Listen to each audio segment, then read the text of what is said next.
Ma conjointe Sylvie est très heureuse parce que vendredi, on va assister à votre spectacle qui est présenté au Saint-Jacques, la Nuit des Balkans. On va se promener pendant quelques heures dans les Balkans. Permettez-moi de vous présenter. Il y a Alexandrou qui est avec nous et Véronica. Véronica Andreas, répète-le pour moi. Ungureanu. Merci. Ungureanu. C'est plus facile Merci beaucoup. avec Alexandrou parce que c'est Soura. Alors même ses amis l'appellent Soura très souvent. Non, mon nom de famille était plus compliqué, mais moi maintenant, Facile. je l'ai fait plus facile que ça soit. Oui, oui. Tu le raccourcis. Oui, mon vrai nom de famille c'est Shura. Oui. Shura, mais je dis ok, en français ça va être Shura, c'est correct. Alors, vous êtes tous les deux roumains d'origine. Vous êtes au pays au Québec depuis un certain temps et vous avez même un enfant québécois, euh, un tout jeune enfant québécois. Donc, c'est un peu, c'est le bonheur d'une certaine façon. Chouette. Oui, c'est le bonheur absolu. On est au Québec depuis 2006 et 2008 pour Alexandre. Et notre fils est né en 2019. Il va avoir presque 3 ans. Un vrai Canadien. Génial. Alors, il y a ce spectacle qui est présenté demain soir au Saint-Jacques. Je parlais d'une nuit dans les Balkans, mais on travaille autour de certains des arrangements et des compositions d'Alexandrou.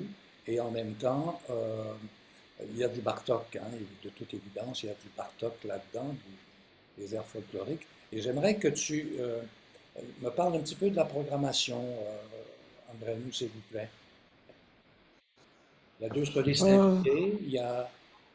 oui, donc l'orchestre de chambre qui va nous accompagner et on a trois solistes.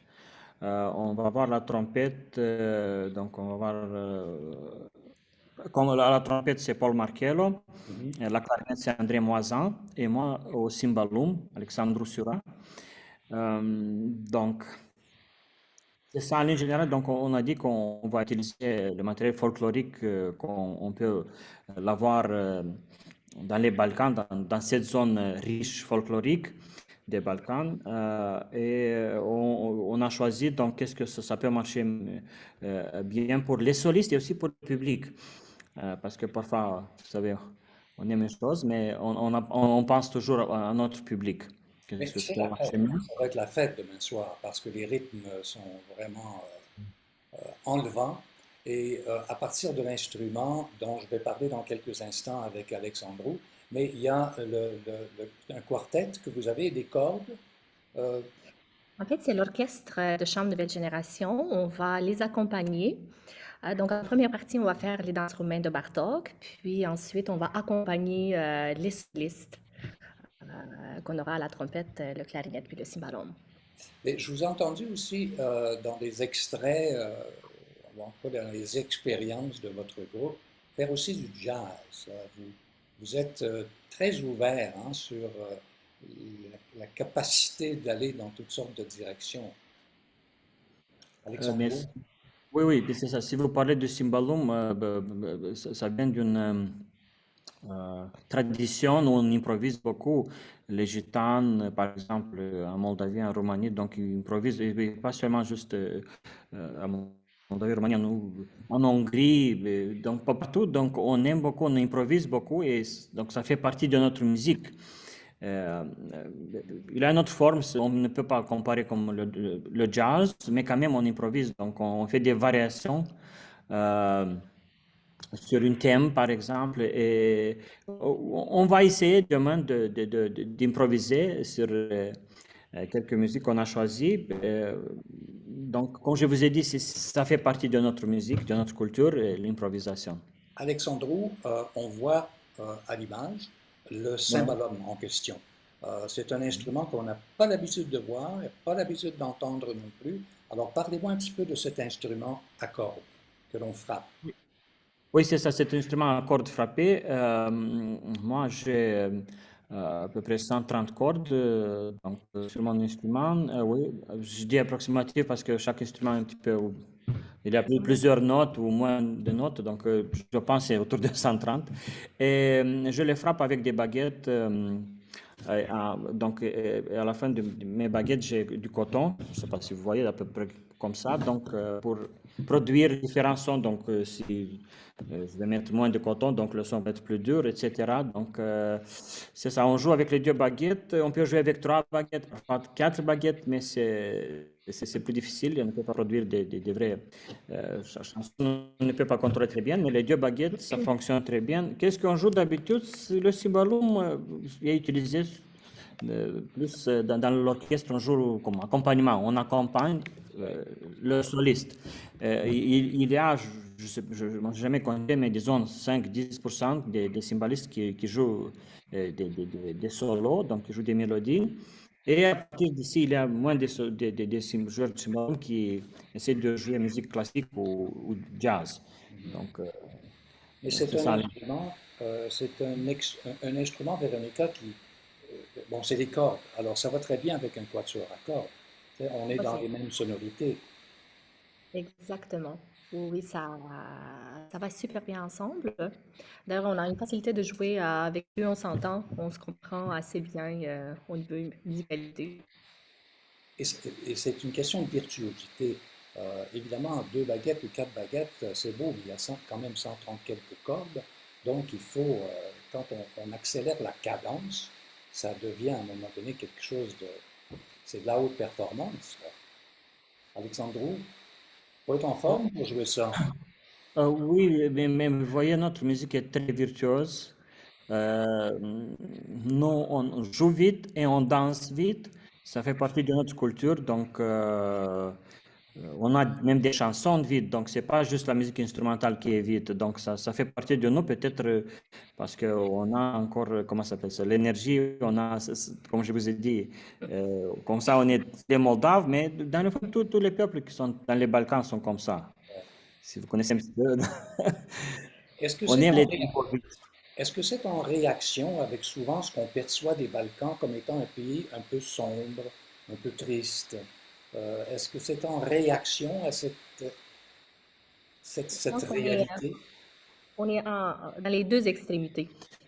Donc, on a beaucoup de sentiments, peut-être on s'explique par ce côté-là. On a beaucoup de tempérament On a des chansons très tristes et on a et même, très joyeuses. on va jouer même donc de demain des chansons très tristes et qui sont, comment je peux dire, sont très profondes, sont philosophiques et peut-être pour balancer tout ça, on a des chansons très joyeuses et très vite.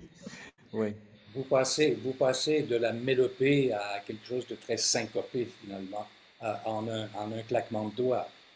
Oui, oui, oui. Mais imaginez-vous, donc les Balkans, donc tout ça, on parle d'une histoire de quelques mille ans, donc c'est pas quelque chose qui a été né il y a quelques ans. Donc on garde encore le message de nos ancêtres et on est capable de le transmettre. On est content qu'on est capable de le transmettre ici à Montréal. Le spectacle qui aura lieu demain soir à Saint-Jacques sur la rue Sainte-Catherine va commencer à J'aimerais quelle juste. heure? Ça commence? C'était l'église Saint-Jacques. Ouais, c'est ça. Euh, Oui, c'est l'église Jacques. Ça commence à 19h30 minutes Ah, et ça c'est va ça. durer 19h30. Oui, ça va durer approximativement une heure. Une question intéressante ici qui arrive, Alexandro. Il n'y a pas de chef. Qui dirige l'ensemble? Il n'y a pas un chef devant qui va la mesure? On va partager cette tâche, donc entre, ça va être moi parfois Véronica, Ouais. et parfois peut-être les solistes, donc ou Paul Markel ou André Moisan, parce que mais c'est ça, les solistes nous donnent, fait le signe quand il faut jouer, c'est tout. Donc oui, Je pense ça marche, oui, oui, on je est pense que ça sonne très habitué bien. de jouer plus récemment sans avoir un chef. Certainement que les premières chaises prennent la relève. Puis, bon, ça va très bien. Vous savez, ce type de musique, parfois le chef d'orchestre peut nous, comment ça s'appelle, peut nous déranger parce que nous, comment on prend la vitesse et nous on joue, on n'a pas besoin parce que ça c'est comme un moteur, c'est parti. On va finir ensemble, ça c'est sûr, mais le chef parfois... Ça, c'est la première fois que je l'entends. Ah, le chef, il nous dérange. Ouais. Non, parce que lui peut, oui, nous on joue et on se sent très bien vraiment sur la scène. Je peux vous dire une chose, on est 3 ou 4 Moldaves dans cet orchestre, donc on peut jouer ensemble au cas où que ça bouge la vitesse, on fait ensemble. Et en plus, c'est pas pour la première fois que je joue avec cet orchestre. Pour la première fois, je pense qu'on a joué il y a 10 ans, Oui. en Monsieur 2012. Yuli Turovsky était en vie. Oui, on a C'était, joué en oui, 2012. Oui, Mhm. après ça, en 2016, Nathalie m'a invité encore une fois et j'ai joué aussi musique classique et musique roumaine.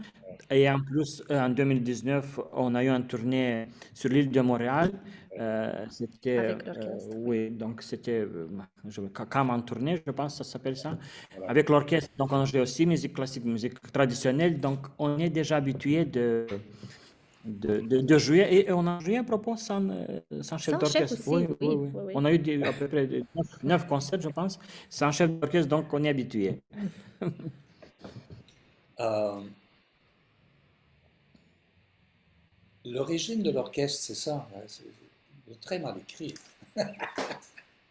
L'origine de l'orchestre, bon, l'orchestre Nouvelle Génération est venu et Ouais. ça s'est formé comment? C'était l'idée de nos enseignants, en fait, Madame Eleonora Turovsky et Ouais, Yuli Turovsky. Dans le temps, on était des étudiants, tous. Puis, il avait décidé de nous donner une chance de jouer sur la grande scène. Fait il génial. a, il a fondé cet orchestre en 2010, je pense, en 2010, avec les étudiants dans le temps. Et depuis là, voilà, on est aujourd'hui, on joue encore, puis on est content de faire partie de cette Yuri et magnifique madame. orchestre. Ah, c'était chouette, Yuri Turovsky et madame. Euh, alors, je répète encore une fois que c'est demain soir à compter de 19h30 au Saint-Jacques. C'est un spectacle qu'il ne faut pas manquer. D'une part, il y a Cléstory, il y a aussi vous autres qui faites un truc à peu près semblable, où c'est la fête, où c'est vraiment beaucoup, beaucoup d'énergie. Vous êtes toujours, je le rappelle, violoniste avec l'orchestre métropolitain, Véronica, et l'aventure se poursuit pour Alexandro. Alors, on se retrouve vendredi soir, demain soir. Allez, Demain soir, à demain À soir. demain. Merci. merci pour votre présence à tous les deux. Merci pour votre Plaisir. invitation. Merci.